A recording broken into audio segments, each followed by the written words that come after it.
ஆதியாகமம் 36ஆம் அதிகாரம். ஏதோமியரின் தகப்பனாகிய ஏசாவின் வம்ச வரலாறு.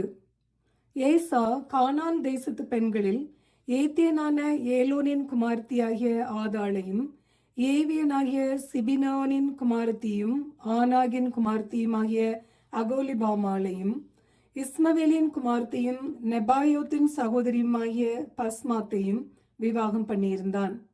ஆதாள் ஏசாவுக்கு எலிபாசை பெற்றாள். பஸ்மாத்து ரெகுவேலை பெற்றாள்.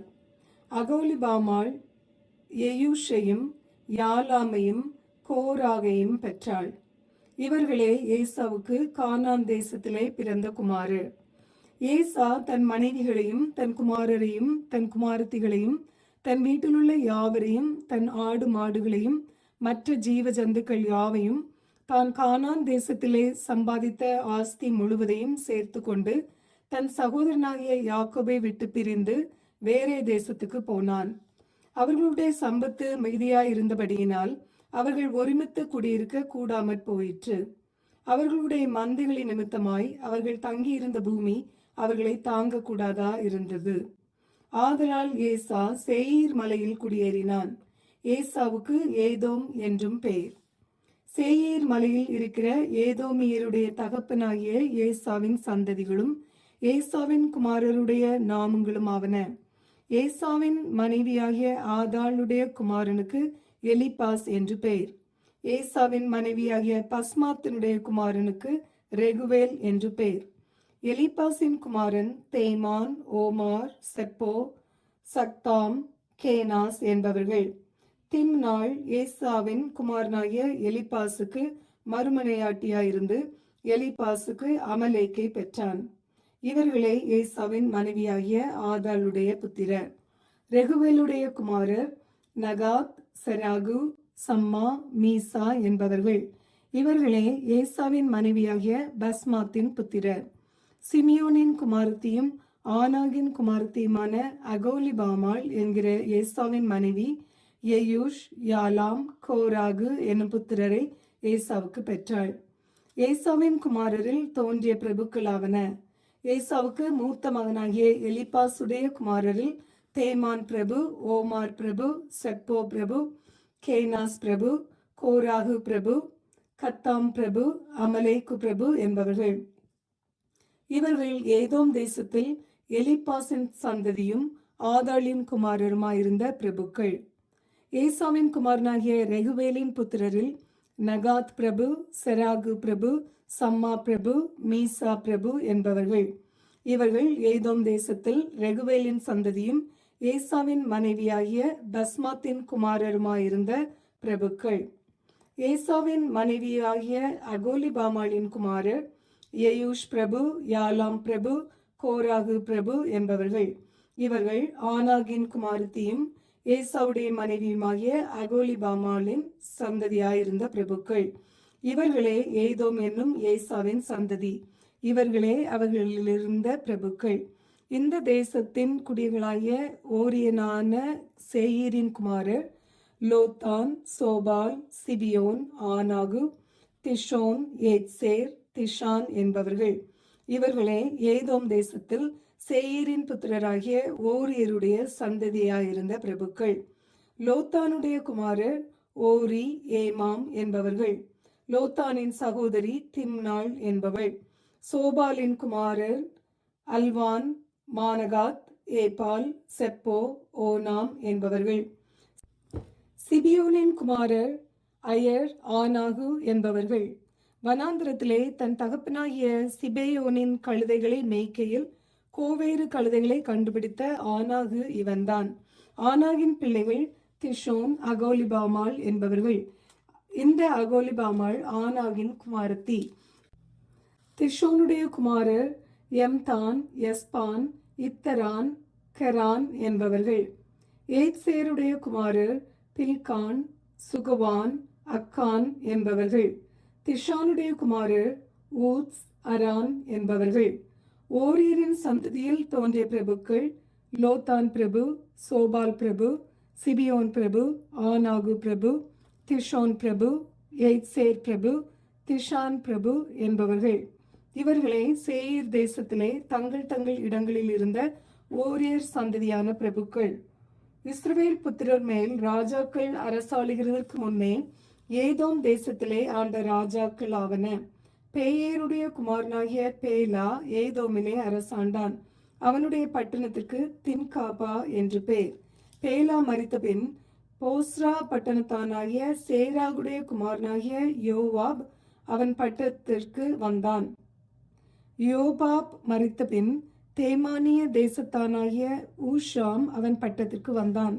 உஷாம் மரித்த பின் மோவாபின் நாட்டிலே மீதியானவரை முறியடித்த பேதாதின் குமாரனாகிய ஆதாத் அவன் பட்டத்திற்கு வந்தான்.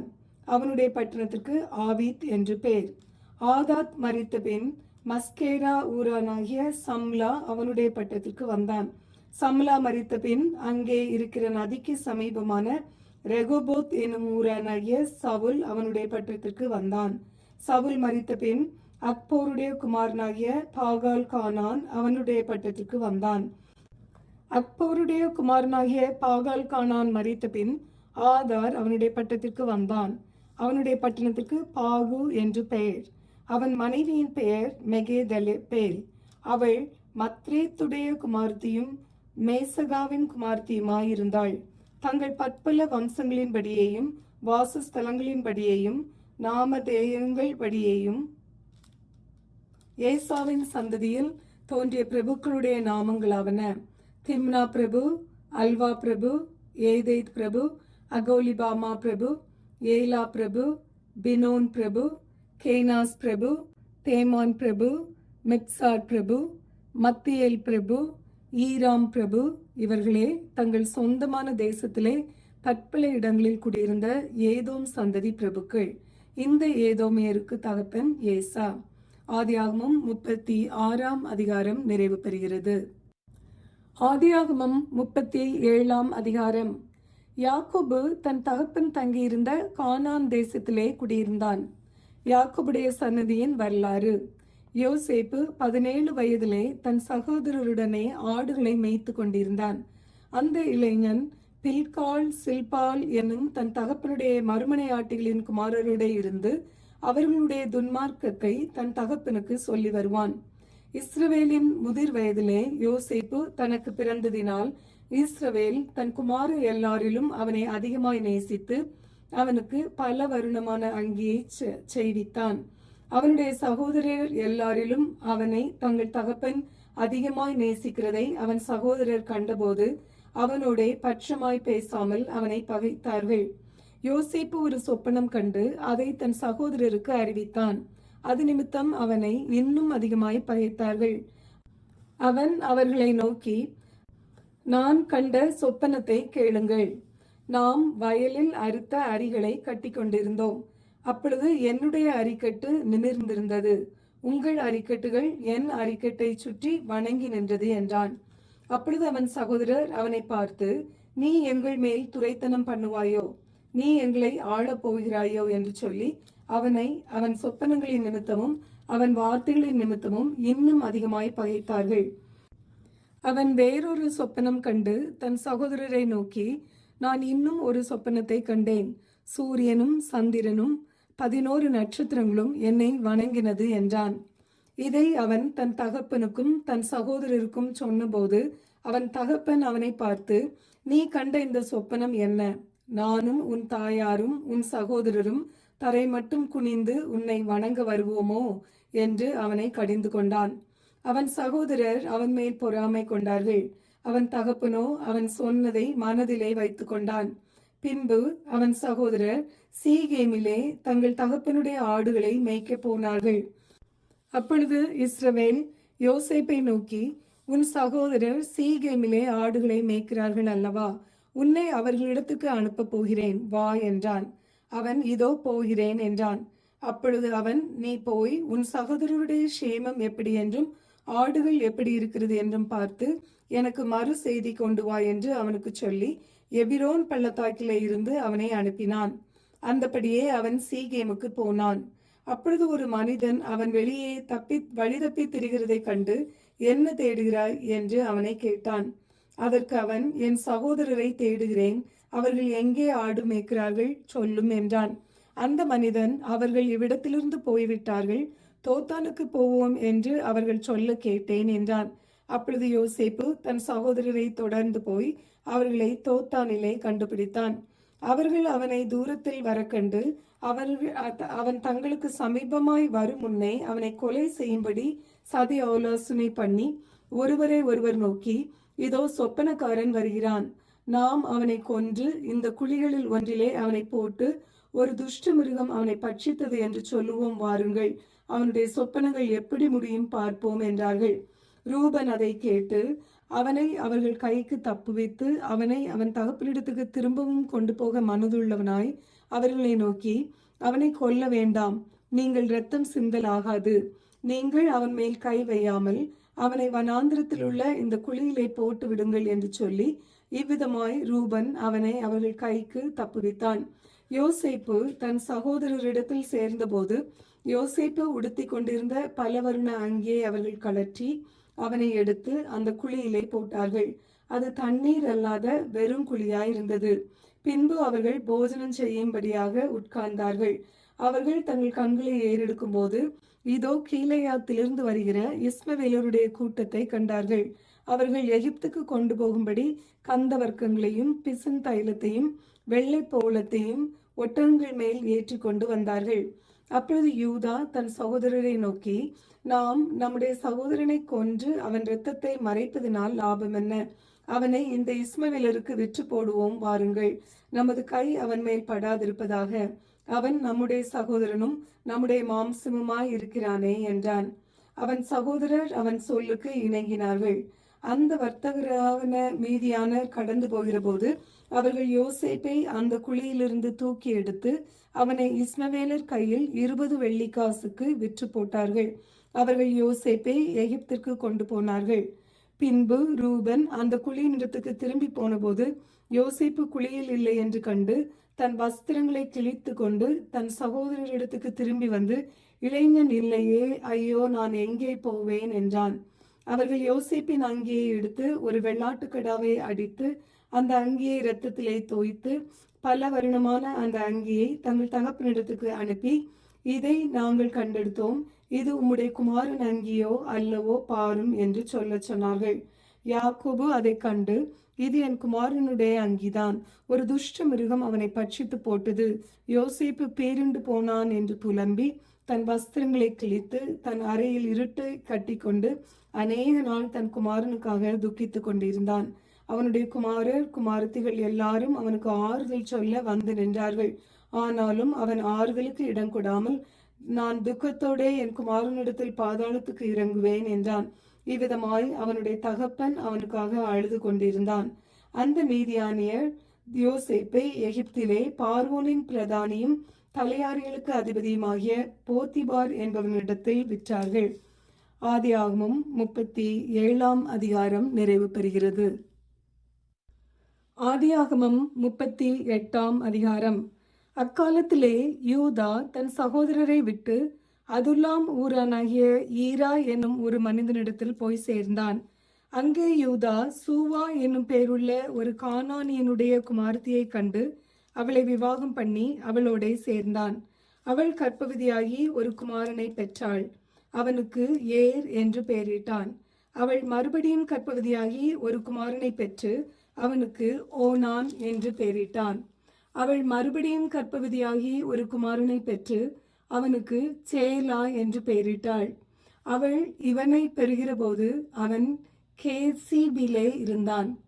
யூதா தன் மூத்த மகனாகிய ஏர் என்பவனுக்கு தாமார் என்னும் பெயருள்ள ஒரு பெண்ணை கொண்டான். யூதாவின் மூத்த மகனாகிய ஏர் என்பவன் கர்த்தரின் பார்வைக்கு பொல்லாதவனாயிருந்ததினால் கர்த்தர் அவனை அழித்து போட்டார்.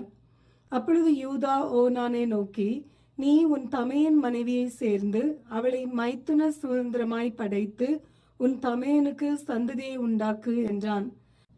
அந்த சந்ததி தன் சந்ததியாயிராதென்று ஓனான் அறிந்தபடியினாலே அவன் தன் தமையனுடைய மனைவியை சேரும்போது தன் தமையனுக்கு சந்ததி உண்டாகாதபடிக்கு தன் வித்தை தரையிலே விழவிட்டு கெடுத்தான்.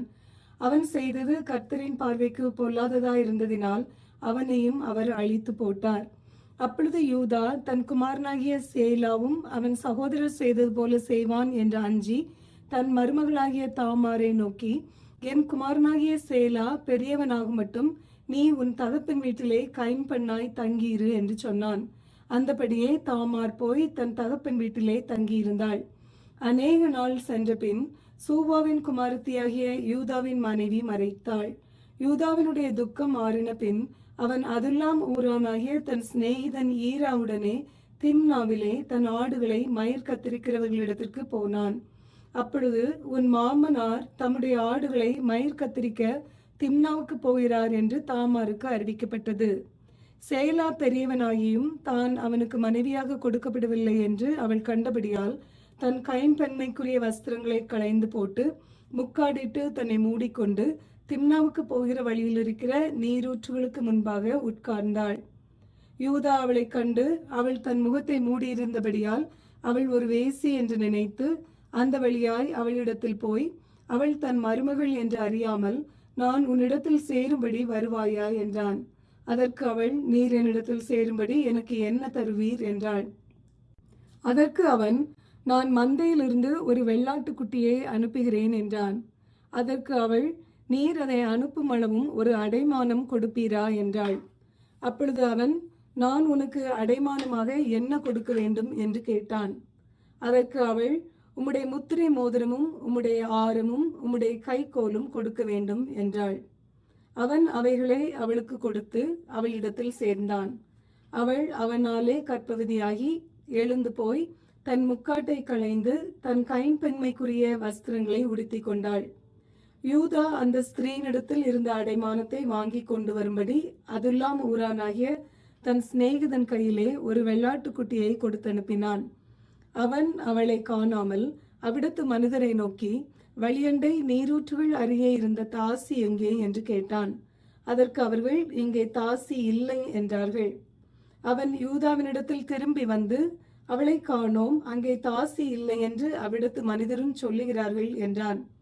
அப்பொழுது யூதா, இதோ இந்த ஆட்டுக்குட்டியை அனுப்பினேன், நீ அவளை காணவில்லை, நமக்கு அவகீர்த்தி வராதபடிக்கு அவள் அதை கொண்டு போனால் போகட்டும் என்றான்.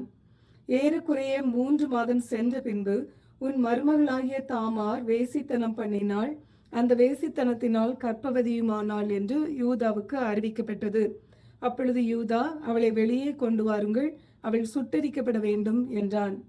அவள் வெளியே கொண்டு வரப்பட்ட போது அவள் தன் மாமனிடத்துக்கு அந்த அடையாளத்தை அனுப்பி, இந்த பொருட்களை உடையவன் எவனோ அவனாலே நான் கர்ப்பவதியானேன், இந்த முத்திரை மோதிரமும் இந்த ஆரமும் இந்த கோலும் யாருடையவைகள் பாரும் என்று சொல்லி அனுப்பினாள்.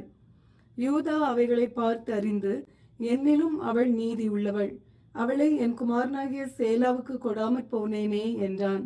அப்புறம் அவன் அவளை சேரவில்லை. அவளுக்கு பிரசவ காலம் வந்தபோது அவள் கற்பத்தில் 2 பிள்ளைகள் இருந்தன. அவள் பெறுகிற போது ஒரு பிள்ளை கையை நீட்டினது.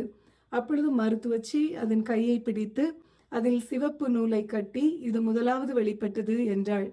அது தன் கையை திரும்ப உள்ளே வாங்கி கொண்ட போது அதன் சகோதரன் வெளிப்பட்டான். அப்பொழுது அவள், நீ மீறி வந்ததென்ன, இந்த மீறுதல் உன்மேல் நிற்கும் என்றாள். அதனாலே அவனுக்கு பாரேஸ் என்று பெயரிடப்பட்டது. பிற்பாடு கையில் சிவப்பு நூல் கட்டியிருந்த அவனுடைய தம்பி வெளிப்பட்டான். அவனுக்கு சேரா என்று பெயரிடப்பட்டது. ஆதியாகமம் 38ஆம் அதிகாரம் நிறைவு பெறுகிறது. ஆதியாகமம் 39ஆம் அதிகாரம். யோசேப்பு எகிப்துக்கு கொண்டு போகப்பட்டான். பார்வோனுடைய பிரதானியும் தலையாரிகளுக்கு அதிபதியுமாகிய போத்திபார் என்னும் எகிப்து தேசத்தான் அவனை அவ்விடத்திற்கு கொண்டு வந்த இஸ்மவேலரிடத்தில் விலைக்கு வாங்கினான். கர்த்தர் யோசேப்போடே இருந்தார். அவன் காரிய சித்தி உள்ளவனானான். அவன் எகிப்தியனாகிய தன் எஜமானுடைய வீட்டிலே இருந்தான். கர்த்தர் அவனோடே இருக்கிறார் என்றும் அவன் செய்கிற யாவையும் கர்த்தர் வாய்க்க பண்ணுகிறார் என்றும் அவன் எஜமான் கண்டு யோசேப்பினிடத்தில் தயவு வைத்து அவனை தனக்கு ஊழியக்காரனும் தன் வீட்டுக்கு விசாரணைக்காரனுமாக்கி தனக்கு உண்டான யாவற்றையும் அவன் கையில் ஒப்புவித்தான். அவனை தன் வீட்டுக்கும் தனக்கு உண்டான எல்லாவற்றிற்கும் விசாரணைக்காரனாக்கிறது முதற்கொண்டு கர்த்தர் யோசேப்பு நிமித்தம் அந்த எகிப்தியன் வீட்டை ஆசீர்வதித்தார். வீட்டிலும் வெளியிலும் அவனுக்கு உண்டானவைகள் எல்லாவற்றிலும் கர்த்தருடைய ஆசீர்வாதம் இருந்தது. ஆகையால் அவன் தனக்கு உண்டானதை எல்லாம் யோசேப்பின் கையிலே ஒப்பு கொடுத்துவிட்டு தான் புசிக்கிற போஜனம் தவிர தன்னிடத்திலிருந்த மற்றொன்றை குறித்தும் விசாரியாதிருந்தான். யோசேப்பு அழகான ரூபமும் சௌந்தரிய முகமும் உள்ளவனாயிருந்தான். சில நாள் சென்றபின் அவனுடைய எஜமானின் மனைவி யோசேப்பின் மேல் கண் போட்டு, என்னோட சயனி என்றாள். அவனோ தன் எஜமானுடைய மனைவியின் சொல்லுக்கு இணங்காமல் அவளை நோக்கி, இதோ வீட்டிலே என்னிடத்தில் இருக்கிறவைகளில் யாதொன்றை குறித்தும் என் ஆண்டவன் விசாரியாமல் தமக்கு உண்டான எல்லாவற்றையும் என் கையில் ஒப்புவித்திருக்கிறார். இந்த வீட்டிலே என்னிலும் பெரியவன் இல்லை. நீ அவருடைய மனைவியாயிருக்கிறபடியால் உன்னை தவிர வேறொன்றையும் அவர் எனக்கு விலைக்கு வைக்கவில்லை. இப்படி இருக்க நான் இத்தனை பெரிய பொல்லாங்குக்கு உடன்பட்டு தேவனுக்கு விரோதமாய் பாவம் செய்வது எப்படி என்றான். அவள் நித்தம் நித்தம் யோசேப்போடே இப்படி பேசிக்கொண்டு வந்தும் அவன் அவளுடனே சயனிக்கவும் அவளுடனே இருக்கவும் சம்மதிக்கவில்லை. இப்படி இருக்கும்போது ஒரு நாள் அவன் தன் வேலையை செய்கிறதற்கு வீட்டுக்குள் போனான். வீட்டு மனிதரில் ஒருவரும் வீட்டில் இல்லை. அப்பொழுது அவள் அவனுடைய வஸ்திரத்தை பற்றி பிடித்து, என்னுடைய சயனி என்றாள். அவனோ தன் வஸ்திரத்தை அவள் கையிலே விட்டு வெளியே ஓடி போனான். அவன் தன் வஸ்திரத்தை அவள் கையிலே விட்டு வெளியே ஓடி போனதை அவள் கண்டபோது அவள் தன் வீட்டு மனிதரை கூப்பிட்டு, பாருங்கள், எபிரேய மனுஷன் நம்மிடத்தில் சரசம் பண்ணும்படிக்கு அவனை நமக்குள் கொண்டு வந்தார். அவன் என்னோட சயனிக்கும்படிக்கு என்னிடத்தில் வந்தான். நான் மிகுந்த சத்தமிட்டு கூப்பிட்டேன். நான் சத்தமிட்டு கூப்பிடுகிறதை அவன் கேட்டு தன் வஸ்திரத்தை என்னிடத்தில் விட்டு வெளியே ஓடி போய்விட்டான் என்று சொன்னாள். அவனுடைய எஜமான் வீட்டுக்கு வரும் அளவும் அவனுடைய வஸ்திரத்தை தன்னிடத்தில் வைத்திருந்து அவனை நோக்கி, நீர் நம்மிடத்தில் கொண்டு வந்த அந்த எபிரேய வேலைக்காரன் சரசம் பண்ணும்படிக்கு என்னிடத்தில் வந்தான். அப்பொழுது நான் சத்தமிட்டு கூப்பிட்டேன். அவன் தன் வஸ்திரத்தை என்னிடத்தில் விட்டு வெளியே ஓடி போனான் என்றாள். உம்முடைய வேலைக்காரன் எனக்கு இப்படி செய்தான் என்று தன் மனைவி தன்னுடைய சொன்ன வார்த்தைகளை அவனுடைய எஜமான் கேட்டபோது அவனுக்கு கோபம் மூண்டது. யோசேப்பின் எஜமான் அவனை பிடித்து ராஜாவின் கட்டளையால் காவலில் வைக்கப்பட்டவர்கள் இருக்கும் சிறைச்சாலையிலே அவனை ஒப்புவித்தான். அந்த சிறைச்சாலையில் அவன் இருந்தான். கர்த்தரோ யோசேப்போடே இருந்து அவன் மேல் கிருபை வைத்து சிறைச்சாலை தலைவனுடைய தயவு அவனுக்கு கிடைக்கும்படி செய்தார். சிறைச்சாலை தலைவன் சிறைச்சாலையில் வைக்கப்பட்ட யாவரையும் யோசேப்பின் கையிலே ஒப்புவித்தான். அங்கே அவர்கள் செய்வதெல்லாவற்றையும் யோசேப்பு செய்வித்தான். கர்த்தர் அவனோடு இருந்தபடியினாலும் அவன் எதை செய்தானோ அதை கர்த்தர் வாய்க்க பண்ணினபடியினாலும் அவன் வசமாயிருந்த யாதொன்றை குறித்து சிறைச்சாலை தலைவன் விசாரிக்கவில்லை. ஆதியாகமம் 39 அதிகாரம் நிறைவு பெறுகிறது. ஆதியாகமம் 40 அதிகாரம். இந்த நடபடிகளுக்கு பின்பு எகிப்து ராஜாவுக்கு பானபாத்திரக்காரனும் சுயம்பாகியும் எகிப்து ராஜாவாகிய தங்கள் ஆண்டவனுக்கு குற்றம் செய்தார்கள்.